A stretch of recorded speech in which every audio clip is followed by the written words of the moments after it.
নমস্কার দর্শক বন্ধুরা, স্বাগত জানাই আপনাদের প্রিয় ইউটিউব চ্যানেল আজকের আপডেটে। আজ নিয়ে এসেছি জি বাংলা জনপ্রিয় ধারাবাহিক কমলা নিবাসের এক দারুণ বড় আপডেট। আদিত্য পল্লবীর সুন্দর সম্পর্কের মাঝেই এবার আসতে চলেছে এক নতুন চরিত্র, যা পুরো গল্পের মোড় ঘুরিয়ে দিতে পারে। তাহলে চলুন জেনে নেওয়া যাক কী হতে চলেছে আগামী পর্বে। ধারাবাহিকের নতুন ট্র্যাক অনুযায়ী গল্পে এন্ট্রি নিতে চলেছেন এলাকার প্রভাবশালী বিধায়ক কৈলাস দেবনাথ ও তার পরিবার। রাজনৈতিক প্রভাব, ক্ষমতা এবং পারিবারিক সম্পর্ক সব মিলিয়ে তাদের আগমনেই শুরু হবে নতুন অধ্যায়।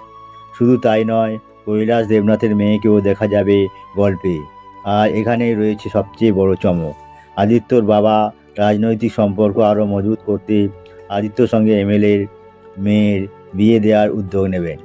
অন্যদিকে আদিত্য ও পল্লবীর সম্পর্ক যখন ধীরে ধীরে আরও গভীর হয়ে উঠছে, ঠিক সেই সময়ই এই নতুন মেয়ের আগমন তাদের সম্পর্কের সামনে বড় বাধা হয়ে দাঁড়াবে। জানা যাচ্ছে ধারাবাহিকের হিন্দি সংস্করণ লক্ষ্মী নিবাসে এই চরিত্রটির নাম ছিল মাহি।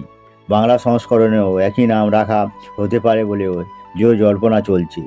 সবচেয়ে বড় প্রশ্ন হলো, এই গুরুত্বপূর্ণ চরিত্রে কাকে দেখা যাবে। এখনও পর্যন্ত নির্মাতারা অভিনেত্রীর নাম প্রকাশ করেননি, তবে খুব শীঘ্রই লুকসেট ও শুটিং শুরু হওয়ার কথা জানা যাচ্ছে। তাহলে আপনারা কি মনে করেন, আদিত্য কি পরিবারের চাপে এমএলএর মেয়েকে বিয়ে করবে, নাকি পল্লবীর ভালোবাসায় শেষ পর্যন্ত জয়ী হবে? আর নতুন মাহি চরিত্রে কাকে দেখতে চান?